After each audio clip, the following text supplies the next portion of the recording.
Olá, este é o Inquietos Podcast, onde nós falamos sobre educação, protagonismo e empreendedorismo. Eu sou a professora Marjorie Nunes e hoje estou recebendo aqui, com muito carinho, a doutora Rauena Lopes. Seja bem-vinda, Rauena. Olá, Marjorie, tudo bem? Muito agradecida por estar aqui hoje com você no seu podcast.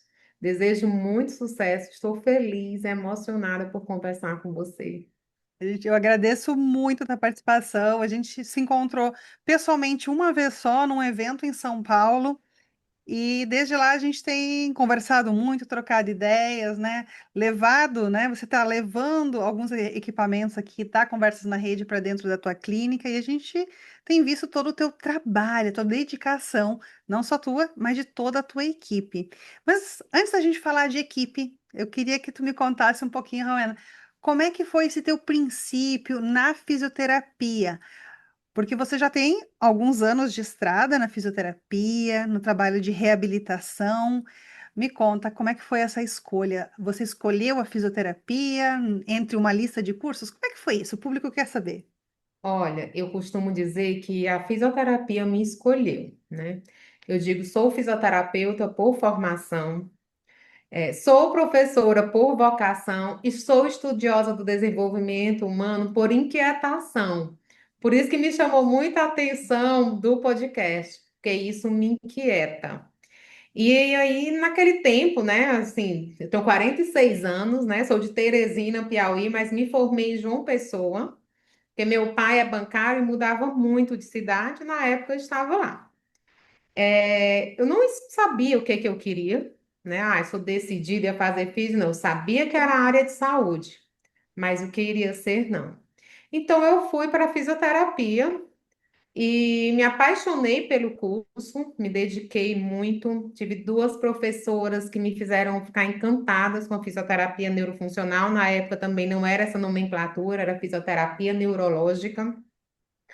Mas me formei, fiquei um pouco assim, balançada, fui fazer cursinho para tentar medicina, mas rápido essa crise passou e eu vi que o que me encanta e o que eu gostava mesmo era de estudar o desenvolvimento humano. Então deixei de ir contra e fui honrar o que Deus queria para mim, sabe? E trabalhar com a fisioterapia, eu costumo dizer assim, que eu amo tanto, que é por isso que tudo que eu faço na fisioterapia cresce, floresce e frutifica que eu honro isso dentro da minha religião, eu digo, da minha crença, eu digo que é uma missão, foi um chamado, e Chamado. eu faço isso todos os dias e eu não canso. E sabe que quando a gente tem esse chamado e a gente segue o chamado, a gente não cansa. Eu me sinto muitas vezes assim.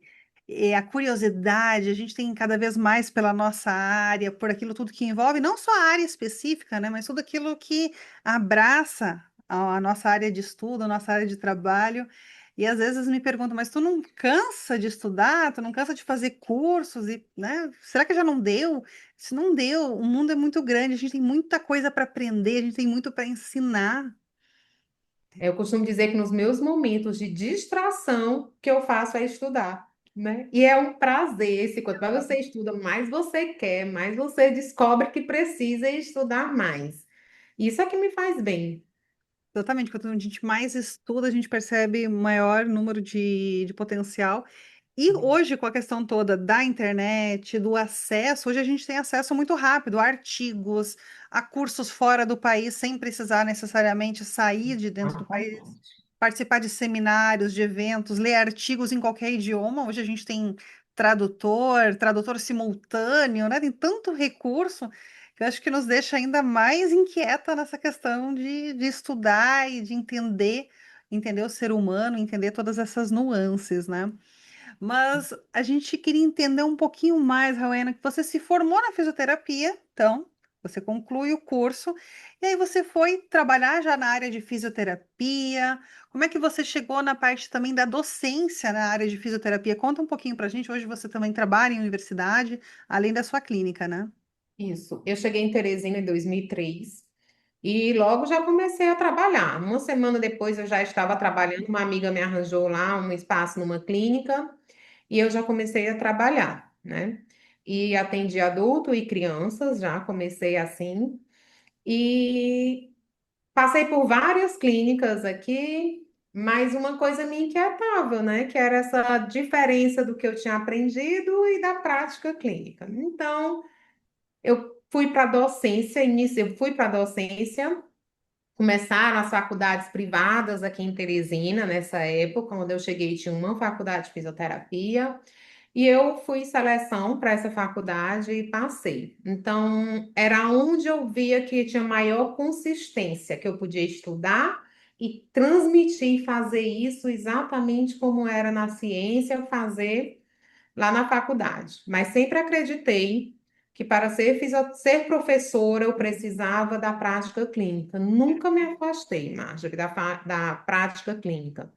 E na docência eu fiz, primeira pós que eu fiz foi de Fisiologia e Biomecânica do Movimento Humano, depois eu fiz terapia manual, depois fiz fisioterapia neurofuncional do adulto e da criança, e na docência, com essa ânsia de estudar, de entender mais do desenvolvimento humano, do movimento humano, de fazer acontecer, eu passei, fui para o mestrado, fiz um mestrado em Ciências da Motricidade Humana, trabalhei muito com eletromiografia, que era para entender, né, já pegando o gancho da minha primeira pós-graduação, que é literalmente como o movimento humano acontecia, a fisiologia, né? Porque eu acho que a gente só pode entender do patológico quando a gente entende do fisiológico.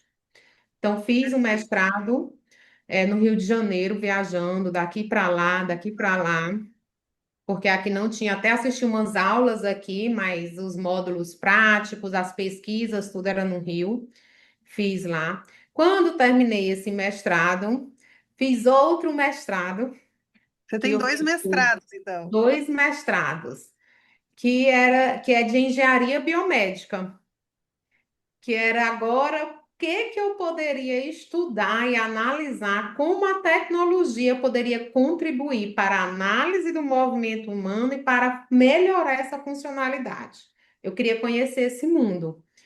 E fiz o mestrado e depois fui para o doutorado também na engenharia biomédica. E eu fiz em São José dos Campos. O mestrado e o doutorado. Então, eu viajava Viajar. daqui para lá, né? Todo mês eu passava uma semana no mês Nossa. em São José dos Campos. Fui grávida, tive menino, adoeci um tempo, tive uns problemas pós-nascimento do meu primeiro filho. Continuei o doutorado, depois defendi, mas sempre em busca de aprofundar esse conhecimento na fisioterapia, transpor ciência para a sala de aula e transpor ciência para a minha prática clínica. E E levar nunca parei de estudar. Há pouco tempo o COFITO, né, que é o nosso conselho, também lançou o RQE, a prova de títulos, e hoje eu também sou, por prova de títulos, especialista em fisioterapia neurofuncional do perfeito. adulto e do idoso, da criança e do adolescente. Então, a minha vida foi dedicada à fisioterapia.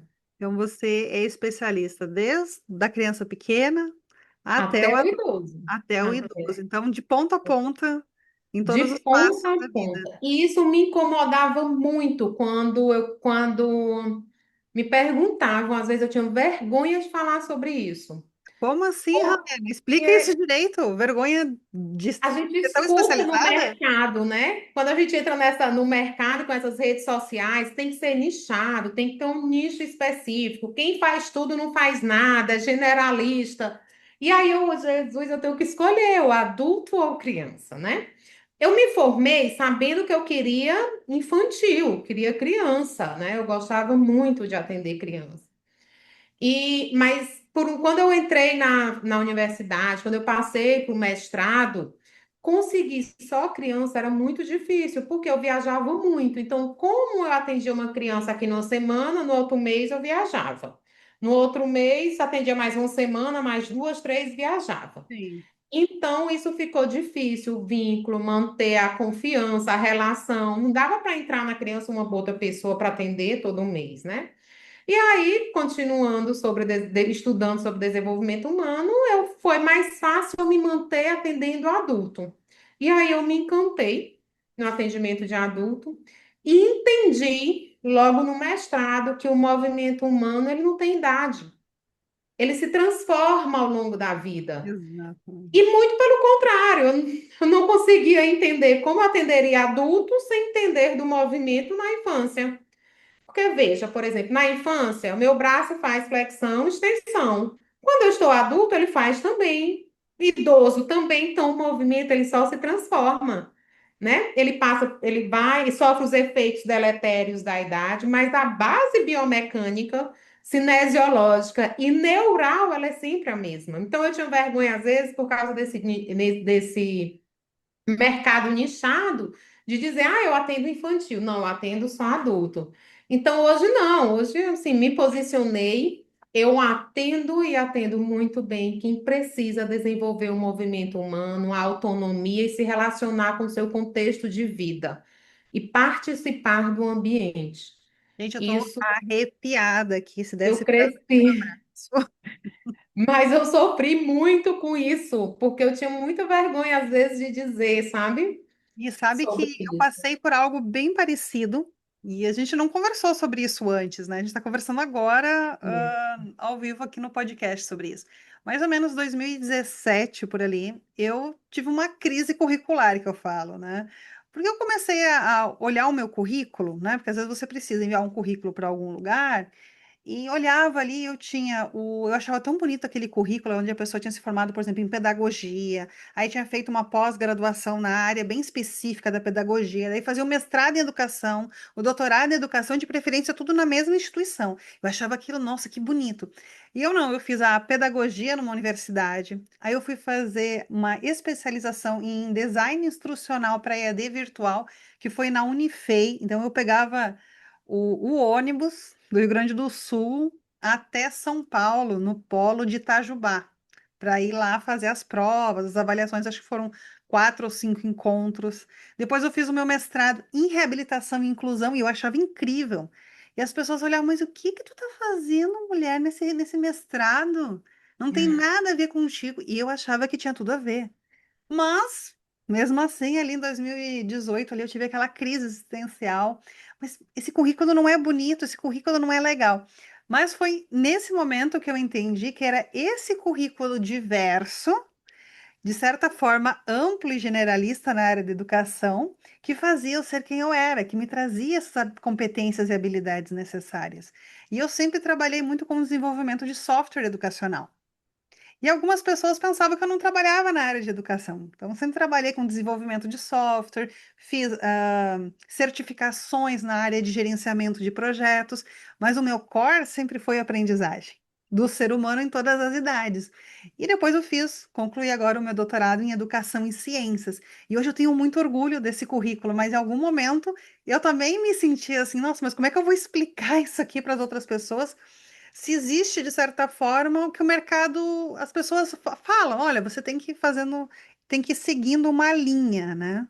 Muito retinha, muito certinha aos olhos de algumas. Hoje eu tenho muito orgulho dessa trajetória, eu sei que ela fez eu ser quem eu sou hoje, né? Então, me identifiquei muito com isso.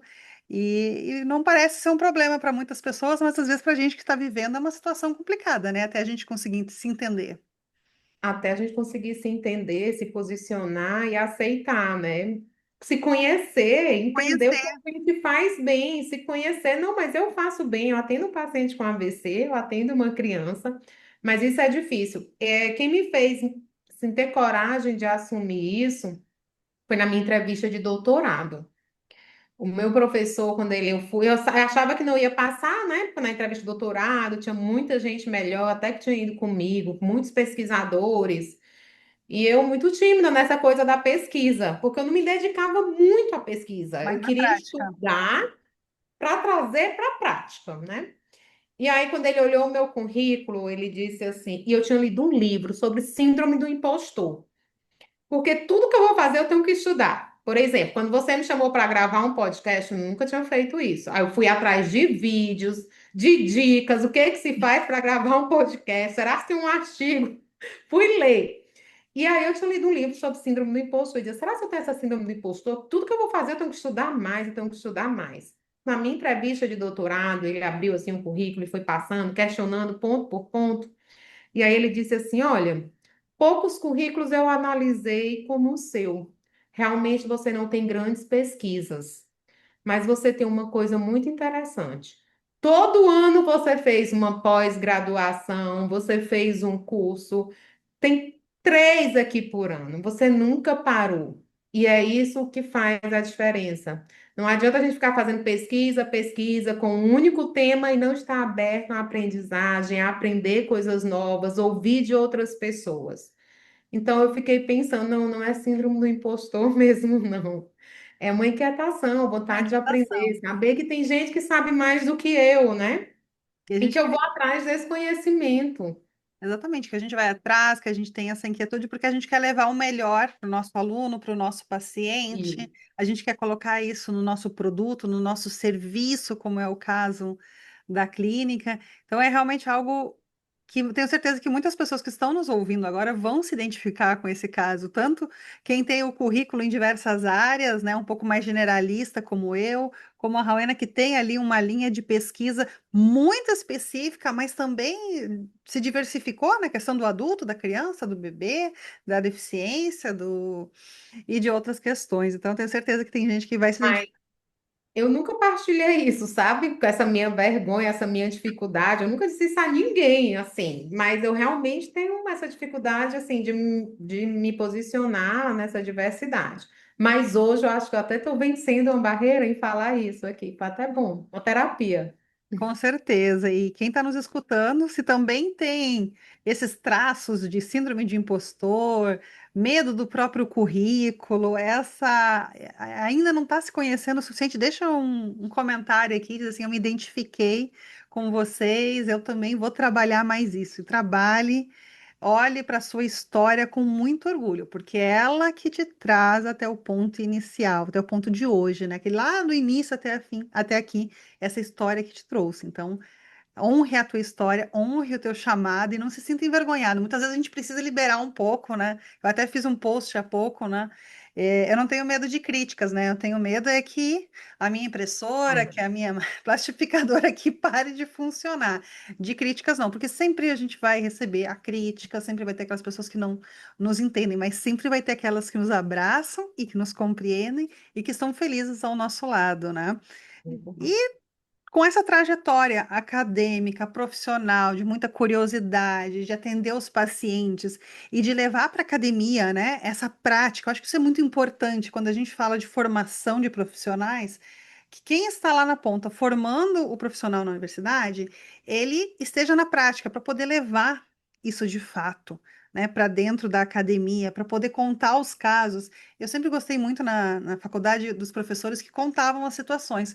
Porque eu tinha um aluno assim, porque aconteceu isso, e mostrava a foto, e mostrava o caso, estudava o caso com a gente. Então, isso trazia muito. Então, nesse momento, você estava ali trabalhando nas clínicas, né, atendendo, trabalhando também na academia, mas onde é que entra esse desejo de abrir o teu próprio espaço, de começar a empreender, de colocar o lado Rauena para frente? E quem foram as pessoas também que foram junto contigo, né? Que te abraçaram nessa jornada? Marjorie, vontade de empreender, empreender como negócio e viver de um negócio e clínica sem um negócio, isso não, eu não tinha. Me formei sabendo que ia ser fisioterapeuta, fui para a prática clínica e me decepcionei. Ficava muito triste, porque eu não encontrava uma coerência no que eu estudava e no que eu encontrei no mercado de trabalho. Entendi. Então, eu encontrei no mercado de trabalho, claro, eram clínicas privadas que eu tinha um tempo para atender, os recursos limitados, tinha que fazer daquela forma. Era como se fisioterapia fosse vários exercícios em determinado tempo, em meia hora, em 40 minutos. E eu sempre angustiada, inquieta, que eu sei fazer mais, eu posso fazer mais. Eu atendi em clínicas privadas, atendi em home care. Esse era que eu sofria com a situação. E ao mesmo tempo, nessa grande, porque eu precisava me manter, né? Também, então, o financeiro com o que eu entregava e com o que eu estudava, que não era isso, não casava. E aí, nesse percurso, inclusive, eu matriculei em curso cursinho, que eu disse, não, agora eu vou estudar e vou fazer medicina. Mas rapidinho isso passou, foram poucos dias, e eu entendi que eu gostava mesmo e que gosto era de desenvolvimento humano, que isso era que me dava prazer em estudar. Então, a partir desse entendimento, eu parei de lutar contra, parei de falar mal desse mercado, né? Porque você fica frustrada, você fica triste, se encontra com grupos de amigos, e é assim, quando você tá nessa que acha uma coisa ruim, você encontra 10 que fala do mesmo jeito Aí senta para e fica conversar. reclamando, reclamando, mas não faz nada, né? Mas sempre reclama. E eu fiquei muito triste com isso, e aí eu pensei o seguinte: eu preciso me manter. Fui para a docência, que a docência financeiramente era boa e eu gostava. E ao longo do tempo trabalhando nessas em clínicas e frustrada. Apareceu o concurso, eu disse, não, deve ser porque a clínica particular, eu não consigo, privada, mudar esse sistema. Tem o dono lá, eu tenho que seguir o Vai que focar no diz. mercado privado ali naquele É um momento. mercado privado, a empresa que não é sua, você precisa seguir ordens. Eu vou para o público. Todos os concursos que fiz, passei. Quando cheguei, novamente, né? Às vezes até pior. Encontrou o Mas mesmo também cenário. fazia a minha parte, e aí pensei que eu tenho que ter o meu espaço para atender, para saber se o que eu faço, o que eu estudo, se na prática realmente, se essa fisioterapia funciona como a literatura diz que funciona. Passei também em centro de reabilitação, fui para fora para estudar em outros centros. E aí o que eu via fora trazia e resolvi abrir uma sala. Eu trabalhava numa clínica, Uhum. uma clínica que chama de fisioterapia convencional, que tem todos os convênios. E Sim. abri uma sala, eu trabalhava nessa clínica, abri uma sala de particular. Uhum. Mas era assim, eu tinha os pacientes eram da clínica escola que eu trazia da faculdade para eu atender lá. Então, eu lembro, hoje eu trabalho com fisioterapia neurofuncional intensiva, e eu lembro que o primeiro paciente que eu atendi foi num modelo intensivo, um protocolo de 4 horas, de um paciente da clínica escola que eu trouxe para lá. Fiz o intensivo para acreditar se aquilo dava certo, se Entendi. eu ia saber fazer. Então, a Querer nasceu em 2017 dessa forma. Você Não foi para praticamente empreender, é um era modelo parecido com sublocação hoje. Você sublocou uma sala isso, pro... subloqueei uma sala, só que uma pessoa que tinha parceria na clínica, ele acreditava mais em mim do que eu. E ele foi muito gentil comigo, A porque gente ele disse sempre encontra assim para pessoas mim. assim. Ele disse assim, Rauina, você não vai me pagar um aluguel. O que você produzir aqui nessa sala, a gente divide. Se um mês que você não produzir nada, então, assim, eu agradeço muito a Deus, porque Deus sempre colocou pessoas muito, muito boas no meu caminho. E assim eu comecei. Então, a Querer nasceu para empreender. Ela nasceu porque eu queria praticar a ciência, eu queria fazer um atendimento ético, eu queria acreditar em mim, eu queria promover o resultado. Casei com um fisioterapeuta que pensava como eu. Então, ficamos nós dois vivendo da docência e relaxando na Querer, vivendo o nosso propósito ali de atendimento. Eu ministrava aula de manhã e de noite, ele também, de tarde, a gente atendia juntos na clínica. Veio a pandemia, isso foi 2017 quando eu abri essa sala. Veio a pandemia, e na pandemia eu era professora da Universidade Estadual, ainda sou, e de outras instituições privadas. Uma eu era coordenadora e a outra sala de aula. E eu adoeci, mas eu adoeci mesmo na pandemia, com ansiedade. Eu não dava conta de preparar a aula. Eu passava a noite acordada preparando aula, data show. E eu podia preparar 30, que me dava tudo em 1 hora, que não abriam nem a câmera, né? Era assim, a Sim. gente estava um período assim. Então eu fui adoecendo. E aí eu resolvi, graças ao meu esposo, ao meu pai e ao pai dele, que nos ajudaram muito, a gente resolveu mudar a Querer para um lugar maior, uma casa que tivesse mais cômodos, para quando acabasse a pandemia, a gente tivesse paciente. Quando o paciente quisesse voltar ao atendimento, porque nós estávamos parados, né? Então, foi pós-pandemia, aí eu pedi demissão das faculdades. Essa eu tinha 17 anos, pedi demissão. Outra de 14 anos, pedi demissão Para se e dedicar ao vim teu para negócio. me dedicar a querer. Ela dando certo ou não, mas na docência online eu não conseguia mais ficar. E Uhum. aí o Klaus, meu esposo, dizia, mas Raulina, eu não tenho dúvida que vai dar certo. Vamos! E aí a gente veio com muita coragem para essa casa. Eram dois filhos, eu e ele, e outros dois que nos acompanharam, mas que tinham sido meus alunos. Um ainda nem era formado. E hoje nós somos 40 aqui dentro da Querer. Mas ela não nasceu de clínica para faturar ou para nos manter, não. Ela nasceu de um lugar e acho que foi por isso que deu tão certo. Que eu pudesse trabalhar como eu acredito, como eu sei, com ética, buscando ciência e resultado. Eu confio nisso. E é muito bacana essa questão da união da família, né? O esposo, o pai, enfim, todas as pessoas. Eu também sempre tive esse apoio do meu esposo. E essa questão, parece que as outras pessoas acreditam mais na gente do que a gente mesmo, né? Isso, Então, a gente precisa ir sempre trabalhando isso, né? Ao longo da vida, principalmente quem é empreendedor, quem tem o seu negócio, precisa, porque principalmente quando o negócio nasceu da paixão. Porque muitas vezes ele nasce desequilibrado. Quando a gente inicia um negócio só pela paixão, a gente dá umas desequilibradas no meio do caminho, a gente precisa aprender muita coisa para que o negócio seja sustentável, né? A minha dissertação, a minha tese de doutorado, ela é sobre produtos educacionais comerciais. Produtos, serviços que nascem desde o início com esse viés de sustentabilidade financeira, seja ele para lucro, né? Ou, por exemplo, um projeto aberto, um projeto gratuito, mas de como é que ele se sustenta ao longo do caminho. Então, de projetos que precisam nascer desde o início, pensando em todos os pilares, né? O técnico pedagógico, o técnico legal, que é muito importante. Você também tem muitas questões que foi aprendendo, eu tenho certeza, no meio do caminho, alvará.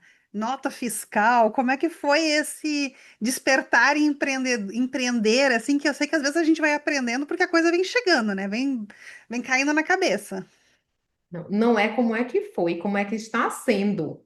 Porque todos os dias você precisa se dedicar. A minha sorte é que meu esposo faz bem essa área, estuda sobre isso, mas eu tive que aprender, estou tendo que aprender a pensar, né, como empresária e como fisioterapeuta. É o que eu mais gosto é de atender, eu gosto de estar no chão, de atender, de evoluir esse paciente, mas todos os dias um desafio. Eu costumo dizer que se eu soubesse que tinha tudo isso, eu não ia fazer, Ainda né? bem que não contaram antes, né? Não ia fazer, porque não tem como, né? Quando eu abri a Querer o primeiro dia aqui, né? Pós-pandemia, no retorno, por exemplo, a gente abriu sem a porta da frente, porque a gente o que tinha financeiramente tinha esgotado na reforma. Então não tinha porta. Botava-se uma tábua de noite, rapaz, e a gente pagava uma pessoa para dormir aqui. Porque aquela porta de vidro grande não tinha. Não tinha placa com o nome, porque a gente não tinha essa questão. Quem hoje, Justamente por quê? Porque eu pensava, vamos reformar, é tanto. Aí começa a reformar dentro das regras da lei. Alvará, tudo é financeiro, tudo você vai pagando. Então, se você for fazer isso antes de abrir, eu não teria coragem. E ainda hoje eu aprendo, ainda hoje eu estudo. e Esse quem ano olha, mesmo nós começamos com uma consultoria para poder entender mais sobre gestão, porque todos os dias, se a gente friamente for pensar, a gente quer desistir. e quem olha aquela porta, aquele logo bonito com a árvore ali que vocês têm, pensa, nossa, é muito fácil, é tudo muito tranquilo, né? Quem vê a placa não tá vendo o corre do dia a dia ali dentro, muda a Eu não lei, tinha, muda Marjorie, imposto. eu não tinha dinheiro. A gente fez tudo, a gente não tinha dinheiro para pagar uma pessoa para fazer a logo. Eu fiz a logo num sistema que num site que fazia de graça.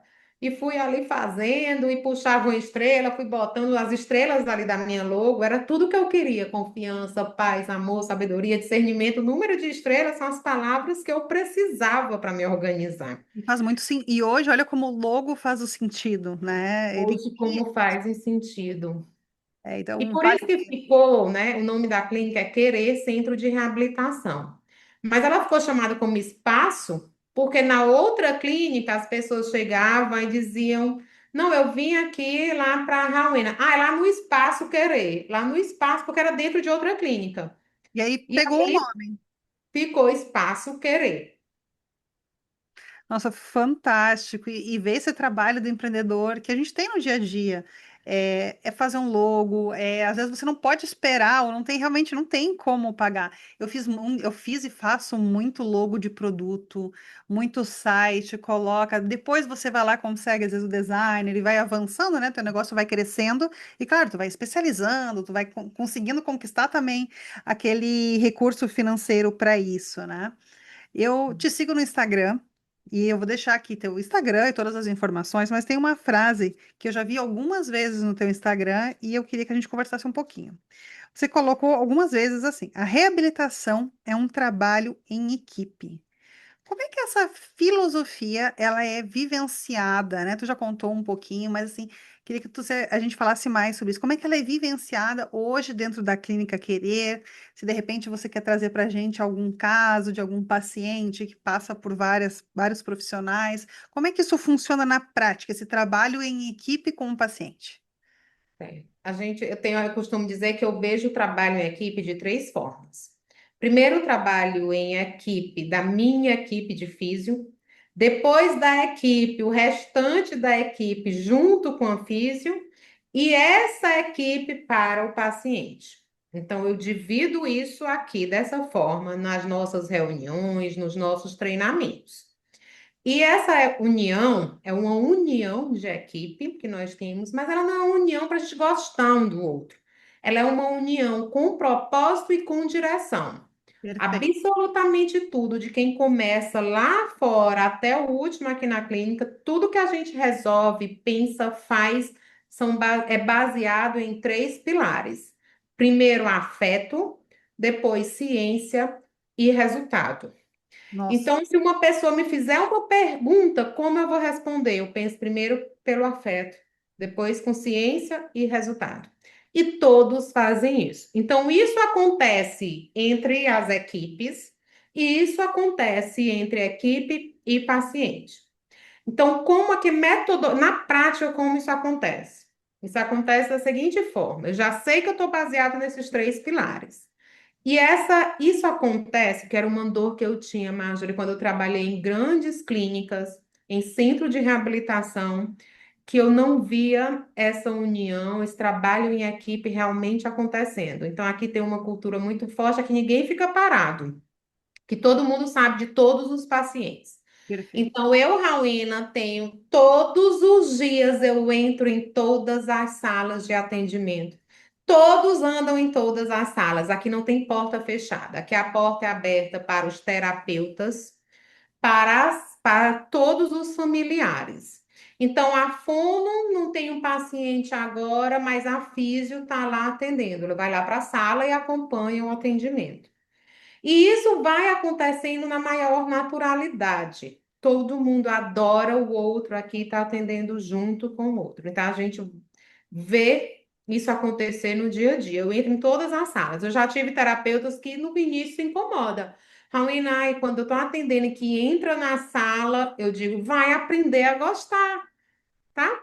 Não tem o que, porque eu sei que pode ser difícil.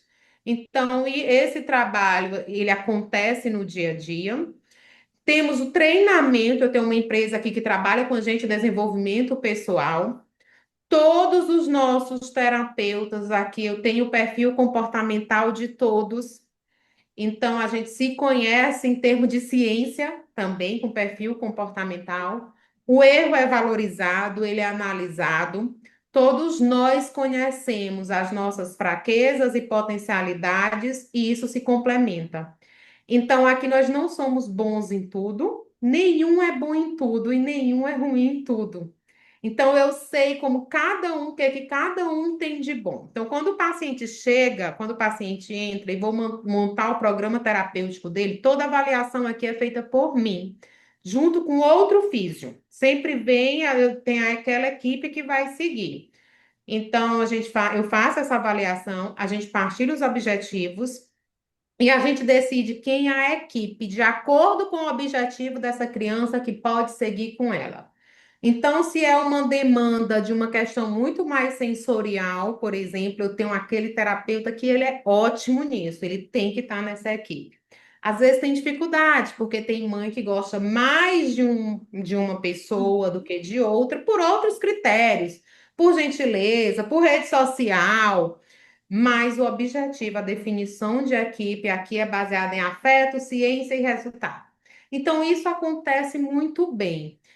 Se eu quiser falar de alguém que trabalha aqui hoje, eu não consigo falar mal. Fantástico. Todo mundo é muito, muito bom. Todo mundo é muito compromissado e entende a dor do outro. Então, eu costumo dizer que todos que passam aqui, que permanecem aqui, é porque querem. Eles trabalham aqui antes de dizer que querem, ficam um tempo aqui dentro, conhecendo. É pedagoga, por exemplo, a tia Ari. Ela passou na sala da fono um bom tempo, passou na terapia ocupacional, na físio. Uns 3 meses nós voltamos a conversar. Isso faz sentido para você? Faz.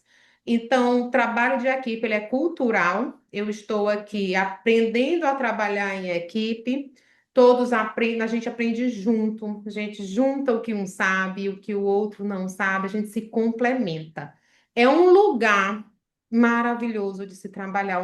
Só vindo aqui, você está convidada, porque é um lugar abençoado mesmo, diferente. Um trabalho de equipe que realmente funciona.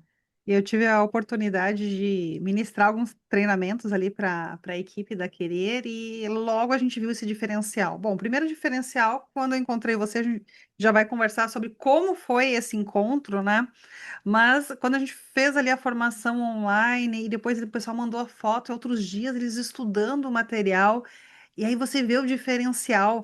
E esse diferencial, ele vai trazer aquela questão que você fala do resultado, que é um dos teus eixos, né? Um dos teus pilares, é o resultado lá para o teu paciente.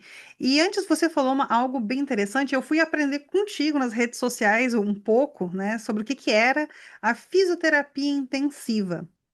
Queria que você explicasse para o público em algumas palavras o que é esse trabalho de fisioterapia intensiva. Eu pude acompanhar resultados incríveis com alguns pacientes, como o Isaac, que eu recebo muita informação dele, ele tem todo um trabalho ali da comunicação mentativa alternativa. Queria entender um pouquinho o que é essa fisioterapia intensiva e por que que isso faz tanto sentido com esses pacientes. Fisioterapia intensiva, ela é uma fisioterapia baseada em volume, frequência e intensidade, né? De forma muito prática, ela tem a dose do que é bom para ganhar, de quanto eu posso fazer para modificar uma estrutura de aprendizagem e garantir essa aprendizagem de forma muito prática, assim, por exemplo, se eu vou aprender a dirigir, se eu for aprender a dirigir uma vez na semana, 30 minutos, quanto tempo isso vai durar? Né? Imagina que eu passar um ano, porque dirigir é uma coisa complexa. Para mim foi difícil. É difícil.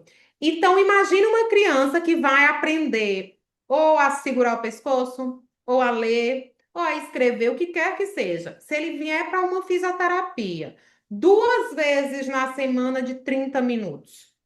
Uma criança que não sabe para que vem, não quer fazer, não me conhece, e aí é uma coisa que eu digo muito séria em relação ao vínculo terapêutico, Marjorie, porque quem nos toca é quem é próximo. Se eu perguntar, Márcio, quem te toca no dia a dia? Então, E aí vem uma criança que eu nunca vi e eu vou com a forma mais invasiva, que é o toque, né? Então eu tenho uma criança que eu nunca vi, num ambiente estranho, 2 vezes na semana. Quando eu vou conseguir?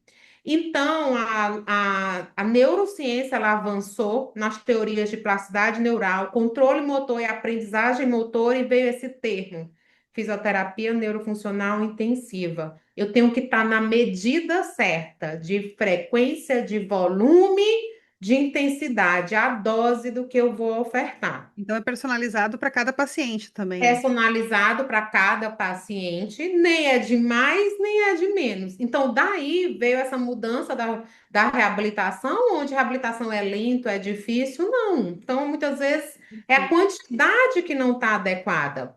E vários fatores influenciam nisso. Eu costumo dar assim, às vezes as pessoas ligam aqui ou falam comigo, quantos atendimentos é necessário? Quantos atendimentos são necessários para conseguir isso? Ou, por exemplo, culturalmente, como que funciona, né? E aí, para vocês também deve ser assim: a pessoa liga aqui na clínica e diz assim: eu queria saber quanto é um pacote de fisioterapia, 8 atendimentos, 12 atendimentos. E aí eu costumo dizer, primeiro, que não tem pacote de fisioterapia. Pacote é de pão, de qualquer outra coisa, mas de fisioterapia não. Fisioterapia é planejamento terapêutico. É estudo e a gente prescreve a quantidade de acordo com o diagnóstico cinesiológico funcional. Não é de acordo com o diagnóstico médico. Porque eu posso ter um paciente com AVC, eu posso ter uma criança com paralisia cerebral, uma que quer com paralisia cerebral segurar o pescoço, a outra é andar, a outra é escrever. Então a abordagem é diferente. Então, intensidade, o intensivo vem disso, da personalização, mas respeitando a ciência, porque a ciência fala em volume, frequência e intensidade. Eu preciso estar com isso agregado para que eu não perca, por exemplo, a primeira infância da criança, né? Não adianta ela, para segurar o pescoço, que é um marco de 3 meses de idade, e eu um atendimento por dia, por semana, por 30 minutos.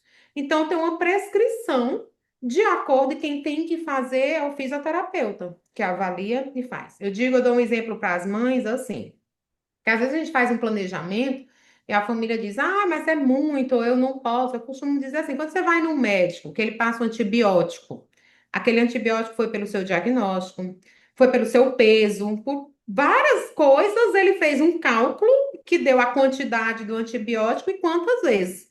Se você decide fazer, não, eu vou tomar só uma vez no dia. Não, os ciclos são 7, eu vou tomar dois porque é mais barato.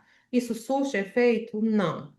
Então, fisioterapia não é extensão, fisioterapia não é pacote, fisioterapia é um planejamento terapêutico baseado nas características do indivíduo, da tarefa e do ambiente, fortalecido pelas leis da neurociência, pelo estudo da neurociência, plasticidade neural, controle motor e aprendizagem motora. E isso precisa de tempo, precisa de repetição. Isso é uma fisioterapia neurofuncional intensiva.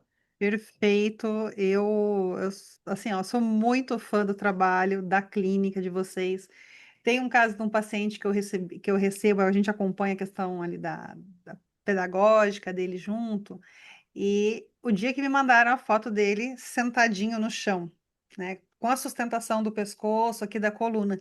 E lá nas primeiras imagens a gente tinha, ele não tinha essa sustentação. Então assim, quando eu vi aquilo ali, eu disse assim, para tudo, porque aí a gente vê o quanto vale a pena todo esse esforço, todo esse trabalho, quando a gente vê aquela criança começando a ler, começando a identificar uma cor, falar um sim e um não. Então eu tenho certeza que essa mesma emoção é o que te move, né? É ver esse resultado no teu paciente e toda essa metodologia, né? Porque é uma metodologia, um método exclusivo, é uma forma exclusiva de trabalhar esse teu olhar, né?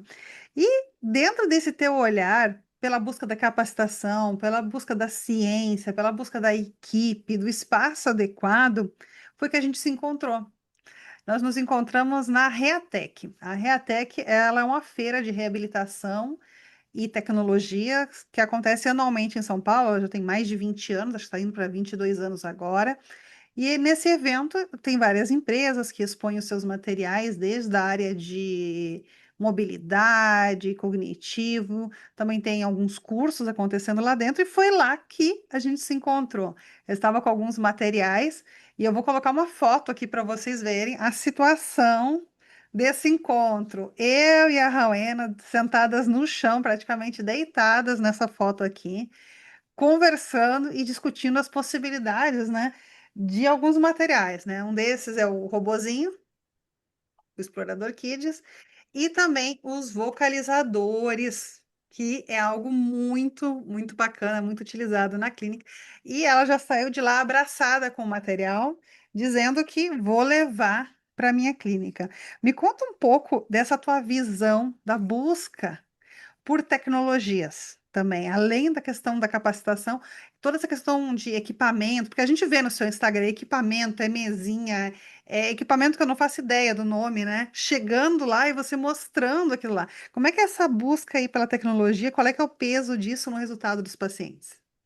Ei, Marjorie, você me dá a oportunidade de falar sobre isso, assim, é um momento de ouro, de Deus.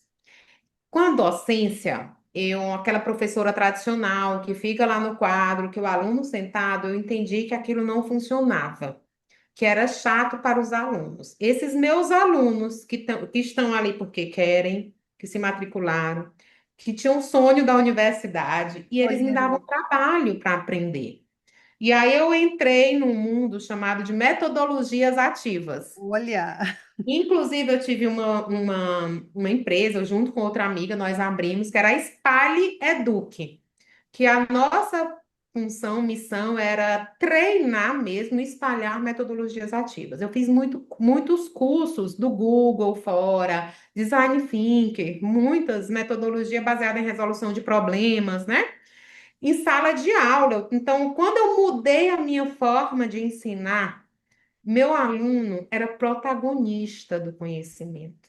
Ele tinha prazer em aprender. E eu viajei muito ministrando formação para os professores em metodologias ativas. Quando é um dia, conheço, por Deus que me mandou, a tia Ari, que é uma pedagoga aqui, e a tia Bia. E aí, quando eu conversei com elas sobre a gente trazer, sobre esse meu, o paciente da querer ter a oportunidade de ser alfabetizado, pré-alfabetizado, uma criança com paralisia cerebral, com trissomia 21, e nós começamos a trabalhar isso, eu achava aquilo muito tradicional. Tem que ter alguma coisa que eu possa fazer igual que era lá na minha sala de aula com metodologias ativas, para que essa criança seja protagonista do conhecimento. Porque se o meu aluno que sabia o que queria, que tinha um sonho, que se levantava, ia para a faculdade, não estava querendo aprender, como eu vou fazer esse menino sentado aqui prestar atenção num papel colorido? Né? Então isso me inquietava e eu fui em busca de muitas coisas, muitas coisas. O que eu encontrava de melhor era recursos com telas. uhum, E acho difícil porque aqui na clínica tem uma regra, ninguém usa celular nos atendimentos. Não se pega em celular nos atendimentos. A conversa é com a criança, a conversa é com o paciente. E me chamava a atenção, e aí, quando algum terapeuta me pergunta, o físio especialmente diz assim: mas o que que eu vou conversar com ele se ele não entende? Ah, você conversa sobre o pé dele, você explica o que está fazendo. Olha, eu vou tirar seu sapato, agora eu vou dobrar a sua pé. Vai o tempo inteiro contando a história. E eu comecei a observar que os pacientes olhavam, que as crianças não choram, ficam lá. Olha no olho. E aí eu disse, olha, ele está entendendo, né? Ah, mas ele não entende, entende, do jeito dele ele entende. Então eu tinha assim inquietação, o que que poderia? E aí o que que tinha era tecnologia, celular, tablet, e entrei no mundo da comunicação alternativa aumentativa, não para que essa criança aprendesse a falar ou não. O que eu queria era estabelecer uma interface que a gente pudesse dar motivação para ela naquele momento da terapia. Porque essa coisa da comunicação alternativa aumentativa aqui na minha terra é muito relacionada à fono treina, depois treina a gente, mas me inquietava nesse aqui. Como fazer ela ter interesse e ser protagonista disso? E exatamente. aí eu encontrei vocês, você lá na Reatec, parecia um sonho, e era isso mesmo. E o Klaus disse assim: ela não, Raoni não sabe nem se tu pode comprar isso desse. Vamos, a gente vai levar todos. Você lembra? Eu disse: não, a gente vai Levou levar. todos, levou tudo que tinha. Pode botar que eu quero tudo, quero tudo. E ele parado assim, em pé, me olhando. Ele que faz o financeiro já ficou ali, mas depois viu que era possível. Mas eu disse, meu Deus, é isso aqui, né? Uma coisa que eu não tivesse um celular e nem um tablet. E aí, eu mandei tudo lá para a Tiara, fui fazendo os vídeos. E eu acho que tem uns 2 anos que a gente se encontrou, né? Isso foi na Reatec 2024. 24. E esse material ficou aqui na clínica e a gente utilizando para acreditar que dava certo. Então, essa interface, esse material, tudo que eu encontrei com vocês, olha, o Isaac, quando eu vi a primeira vez, o Isaac dizer sim ou não, eu não acreditava. E eu não só tenho ele, eu tenho o Inácio, que foi beneficiado, o Gabriel, o Luiz Miguel, o Henrique, o Bernardo, a Clarice, a Emanuele, o Rafael, todos. todos que utilizam. Então, eles começam na pré-alfabetização com esse material. E a gente faz essa criança ser protagonista da aprendizagem. Às vezes, quem está fora não entende, acha bobo um sim ou não. Mas é escolha, e eu acho que é isso na vida que ninguém nos tira, a capacidade de escolha. Então, eu mostrar um brinquedo e ele bater a mãozinha assim, não. Gente, eu acho fantástico. Vamos lá. Cesar, aqui ó. Do teu lado esquerdo está o A, certo? E do teu lado direito está o U. Agora a Tiara, espera, a Tiara vai pedir. A Tiara quer que você aperte o U. Vai lá, aperta o U. Cadê a mãozinha apertando o U? Cadê a mãozinha apertando o U? A mãozinha no U. Cadê a mãozinha? A mão no U. Isso! Agora a Tiara quer a mãozinha no A. Ah, cadê a mãozinha apertando o A, Isaac? Muito bem! Lindo, né, Tiara? Você é muito sábio, inteligente! Sim, não, tô cansado. Oi, tchau. São As coisas, cores, o as A, cores, o B, porque isso nós estamos alfabetizando esses meninos. são coisas tão simples aparentemente, mas são de alto impacto na vida daquele paciente. Muitas vezes a família, ainda mais vocês que atendem casos bem complexos, por exemplo, com paralisia cerebral, às vezes a família não sabe se ela conversa ou não em casa, se ele está entendendo. E quando ela vê ele apertar e escolher entre um sim ou não, aquilo ali é o tudo para a família. Então, comunicação aumentativa e alternativa, e essa é uma das bandeiras que a gente carrega muito. Hoje a gente tem um curso voltado a profissionais de todas as áreas, porque se tem esse entendimento que a comunicação parece que só vem de um lado, né, de uma área, mas não. Todos os profissionais, o fono, o físio, o psicólogo, o terapeuta Sem dúvida. ocupacional, todos precisam se comunicar de alguma forma com esses pacientes, como você falou, e a gente, eu acho lindo, né? Ah, agora eu tô mexendo no teu pé, a gente tá fazendo um exercício, mas ele não tá me ouvindo, ele tá ali ouvindo. De alguma forma, algum tipo de interação que você vai oferecendo. E isso é o que me faz levantar todos os dias da cama, Rowena. Eu acredito. Que a gente, como empreendedor, e você também é ser empreendedor, embora essa palavra às vezes para a gente é um pouco estranha, mas a gente é esse empreendedor, às vezes a gente se questiona, né? Se, nossa, mas eu vou levantar e vou fazer tudo isso, vai ter aquele monte de coisas para pagar, vou ter que fazer. A gente importa esse equipamento, às vezes demora, aí você tem uma liberação de 10, 15 dias e o cliente está te pedindo, porque você sabe que esse material vai chegar lá na vida de uma criança ou de um adulto. Mas aí quando você vê, recebe os vídeos que eu recebo, recebe o feedback, recebe as pessoas falando, a minha criança está se comunicando, a gente está entendendo isso, você levanta da cama todos os dias e você não trabalha. Eu falo que eu vivo que é um parque de diversões a minha vida, assim, porque a gente também tem um espaço aqui na empresa que tem vários protótipos, materiais que a gente vai trazer no futuro. Eu falo, gente, isso aqui é minha brinquedoteca.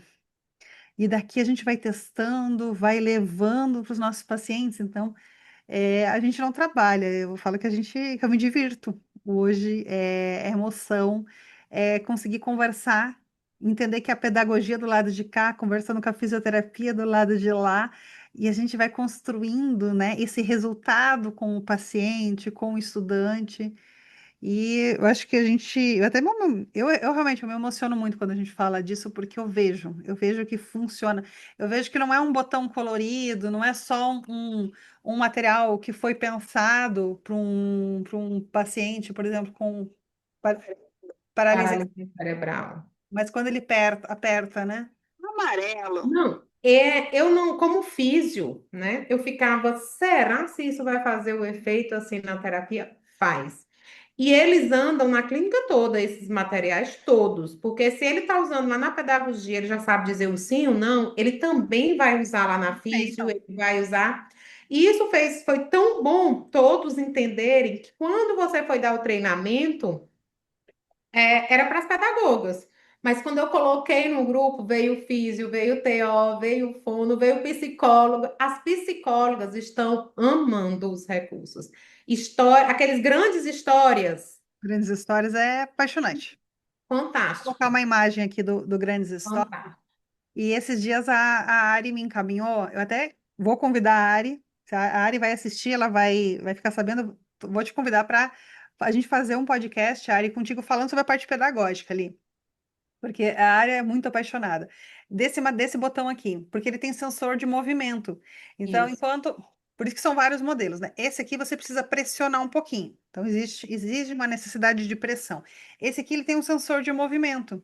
E eu vi o vídeo do paciente onde ele não tem essa força ainda para pressionar. Mas ela pedia, aperta. E ele fazia um pequeno esforço, né, dentro da medida dele e já acionava por causa do sensor de movimento.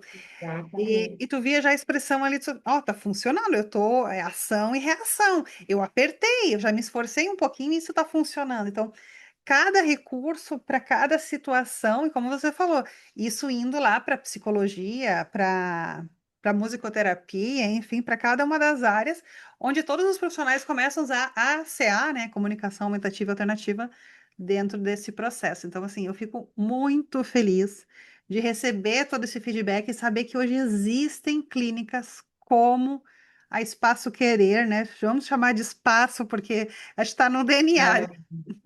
como a Querer e a equipe da Rauena, a Rauena é que tem essa missão de vida de levar o melhor da ciência, da tecnologia, o melhor do ser humano, né, para cada um desses pacientes. E eu quero esses recursos aqui na clínica desde a entrada até a saída.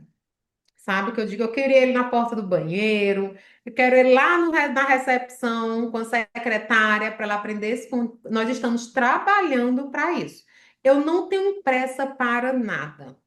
E nem vivo atrás de quantidade, de qualidade. É tanto que eu comprei isso há 2 anos e a gente veio usando. Assim, não, primeiro a Implantando. gente vai criar o nosso repertório para depois a gente ir para o curso com a Marjorie. Quando a gente fechar esse grupo aqui, a gente tá muito bom, a gente vai usar os robôs e vamos para a escola Maker. Porque a gente precisa acreditar no que a gente tem. E a gente acredita nesses recursos, a gente sabe que foi uma interface que facilitou, que promoveu a interação, o protagonismo dessas crianças. E tem uma coisa que mais me chamou, que foi muito bom, Márcia, não sei a realidade, mas as famílias são muito atarefadas.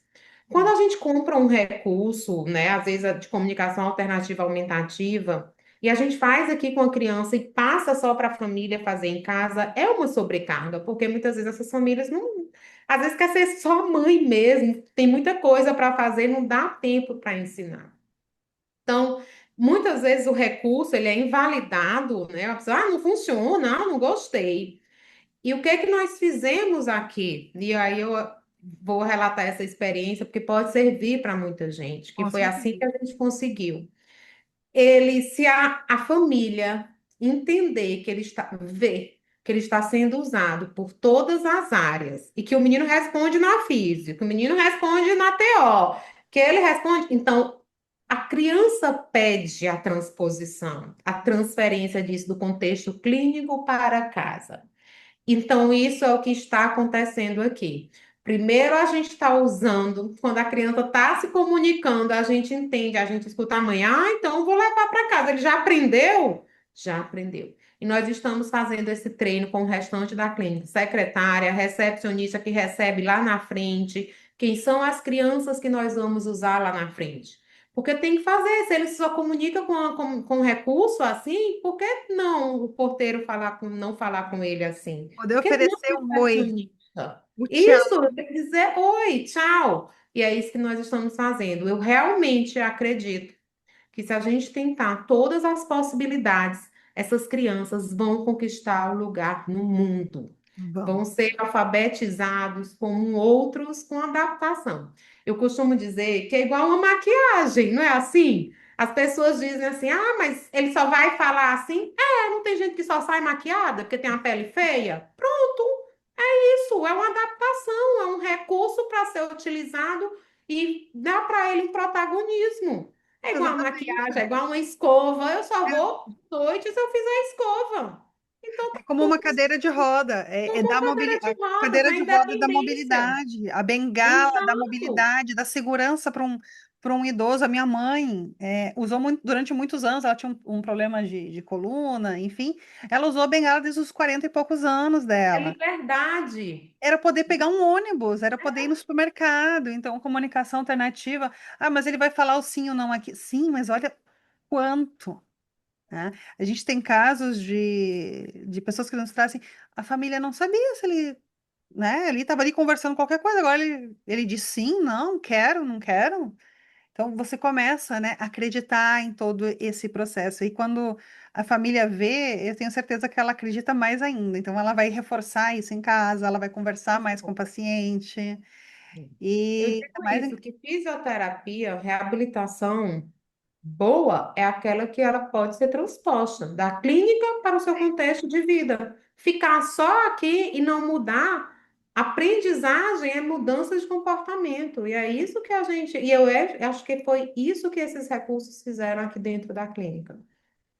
os recursos encontraram o lugar perfeito, né? Com pessoas Que bom com foi. afeto, com ciência, com o resultado realmente, né, com metas, né, para cada paciente. Então, É. isso faz toda a diferença, assim. E a gente está em 2026, né, com mais novidades, vocês trazendo coisas novas. Eu vi alguns stories ali, eu tô vendo que vai sair coisas novas, né? Logo acho que eu vou ficar Muita coisa sabendo. nova. Nós estamos com o nosso projeto, né? Que é um programa Escola Terapêutica. Muitas pessoas me perguntando, Raul, não tem nada a ver físio com escola terapêutica, querer Como que é essas com isso? escola, eu digo, tem tudo a ver, porque eu sou professora, eu quero metodologias ativas, eu quero coisas diferentes para os meus alunos. E o nome do programa Escola Terapêutica era porque eu quero o contexto que me faz estudar, eu quero estudar o desenvolvimento humano para autonomia, para independência, para transpor para a comunidade, transpor participação. Então, o tema, o nome escola terapêutica, é porque eu queria que a minha equipe entendesse, olha, aqui é na escola. Estamos Nós vamos pegar as metas da escola e vamos transpor para dentro da clínica, porque Hum, não é solto, é individualizado. Então, eu tenho um caso muito interessante de uma criança que nós somos na reunião dele, da escola. Então, a meta dele era escrever o primeiro nome até o final do ano e contar até 12. Então, isso era a habilidade lá da sala de aula dele, uma criança com trissomia 21. E então essa meta ela veio para a físio, ela veio para a TO, ela veio para a pedagoga. E quando terminou o ano, ele terminou contando até 50, quantificando até 10 e escrevendo o primeiro e o segundo nome, melhor do que os pares típicos. Então, os recursos, como eles começaram, os números foram com os recursos de vocês, conversas na rede, todos os recursos para aprender a escrever o nome, para contar, para quantificar. Então, é isso que a gente sonha. E aí as pessoas, porque vai ser uma escola? Terminou que o nome ficou dentro da clínica escola terapêutica, porque eu dizia, é isso, é a escola na terapia, escola terapêutica. eu E achei é isso que a fantástico. gente faz. E eu achei fantástico. Eu vi ali nos stories, eu vi você escolhendo umas mesinhas coloridas ali, mexendo nas Nós mesinhas. temos mesas adaptadas de todos os tamanhos, já tenho aquelas mesinhas iguais à da sala de aula, porque eu quero, e eles vêm de mochilinha, de farda, abre a mochila, abre, faz tudo igual ao colégio, uma sequência, a rotina, porque é exatamente isso. Ele vai aprender a contar, mas para contar onde? Lá nos pares. Ele quer aprender a escrever o nome aonde? Lá nos pares. E o que eu vejo, Marjorie, com essa comunicação aumentativa e alternativa, muitos diagnósticos também a gente consegue até modular, porque a falta dessa interação, dessa comunicação causa frustração, irritabilidade, a criança não se concentra, ela não se encontra naquele meio que está todo mundo falando uma coisa e ela não sabe, né? Exatamente, ela Então, pode tem essas participar, crianças que ela tinham pode apresentar. dificuldade de comportamento e estão sendo alfabetizadas e mudando. Exatamente, ela pode apresentar um trabalho, ela pode se comunicar, dizer quando quer ir no banheiro, quando não quer ir no banheiro. A gente tem um caso que a gente acompanha de um menino, trissomia 21, e ele com 7 para 8 anos, já na escola, já no segundo, equivalente ali ao segundo, já no segundo aninho dele na escola ali, realmente. E primeiro ano foi legal. Primeiro ano ele gostava de ir para a escola. No segundo ano, ele não quis mais ir para a escola. E aí, conversando, enfim, essa mãe chegou para mim, a gente começou a tentar entender um pouquinho. O que que se descobriu nesse caminho? Que trocou a monitora dele na escola, aquela acompanhante de vida escolar. E para evitar que ela precisasse trocar com muita frequência a fralda, porque ele ainda não estava desfraldado, ela levava ele no banheiro de meia em meia hora. Aí você imagina, alguém te leva, se você tá brincando, te leva no banheiro. Você começou a causar o quê? Eu não quero mais ir para a escola. E era uma criança que não tinha introdução ainda à comunicação aumentativa alternativa. A gente começou a conversar e a gente começou com um botão, que era o quero ir no banheiro, com o treino em casa. Para que ele aprendesse, porque a mãe sabia. Sabe aquela questão que eu sempre falo? Eu sempre falo assim, a mãe entende, mas ninguém mais entende o que ele fala. Então, a mãe entendia quando ele queria ir no banheiro, de alguma forma ele já se comunicava. Aí ele passou, a mãe começou a trabalhar, então, quero ir no banheiro, começou a fazer a modelagem com o comunicador. O que que começou a acontecer? Ele começou a dizer que ele queria ir no banheiro, e aí esse processo para a escola, para ele voltar para a escola com vontade. Então ela começou a entender, ele consegue sinalizar quando ele quer ir no banheiro. Eu não preciso levar de meia em meia hora essa criança e causar nele realmente um trauma, né? Imagina você adulto, alguém te puxa o tempo todo. Você também não vai gostar. Então, a comunicação, ela traz para dentro da escola, para dentro da clínica, né? Essas possibilidades de interação, de viver e não só de sobreviver daquela forma, com o outro tomando decisões, né? Trazer a decisão, ele pode informar quando ele quer ir no banheiro e dali em diante a gente consegue, né? E ela aumenta o repertório, ela não vai substituir, né? Ele não vai. Se tiver prognóstico de fala, ele vai aprender a falar mais rápido, porque ele Exatamente. entende o quanto é bom se comunicar. Se quando eu peço água, eu ganho água, oxe, eu vou me comunicar mais, eu vou aprender essa Exato. palavra, né? Agora, se cada vez que eu tento me expressar eu não sou atendido, é, vou limitar aquele desenvolvimento. Então, a comunicação, ela amplia todas as possibilidades, ela amplia para o próprio profissional, né? Porque o profissional consegue perceber, né? Olha, ele tá se comunicando, então vamos continuar, né? Exatamente. Mas assim, Rowena, fantástico conversar. A gente, inclusive, né, descobrimos algumas coisas sobre a gente, algumas particularidades, né, sobre nossas formações, sobre como a gente se sentiu nesse processo de empreender, de seguir a sua paixão, de trabalhar com tanto amor, com tanto carinho, de formar as pessoas, essa paixão também pela área técnica. Então, foi um prazer muito grande conversar contigo. E antes de eu me despedir, eu queria que você deixasse um recado para quem está com medo de seguir a sua paixão, seja ela em qualquer área, seja um professor de matemática, seja um fisioterapeuta, um psicólogo, um fono, um médico, que está aí com medo de se jogar na sua paixão. Eu acho que a gente vence o medo. O medo a gente vai ter, é um sentimento, mas a gente tem que ter coragem, né? O contrário do medo é a coragem. E no meu caso, o que me fortalece, o que me dá coragem é estudar. Eu acho que isso é o verdadeiro um empoderamento, é a gente conhecer, ter certeza do que faz, estudar, estudar. Eu acho que qualquer área, eu costumo dizer que se meu filho quiser ser fisioterapeuta, ele vai ser com muito amor, com muito orgulho, porque eu acho que estudar é o que faz a diferença. O que você tiver paixão, você estuda com prazer, você investe com prazer, você trabalha com prazer, e isso flui normalmente. O dinheiro é consequência disso, Com né? certeza. Então eu digo assim, segue o seu coração, segue o que você gosta, faz o que você sabe fazer de melhor. E deixa a base, o que fortalece é o conhecimento, é o estudo. Perfeito. Esse recado do coração importantíssimo. Tenho certeza que muitas pessoas foram tocadas pela tua fala, pela tua trajetória hoje. Eu vou estar deixando aqui na descrição o Instagram tanto da doutora Rauena, como também da clínica, né? Vários links para que vocês possam acessar, conhecer, até mesmo entrar em contato. Às vezes você está em outro canto do país, lá no norte, ou eu estou aqui no sul, e você de repente quer conversar, quer trocar uma ideia, fica à vontade de entrar em contato.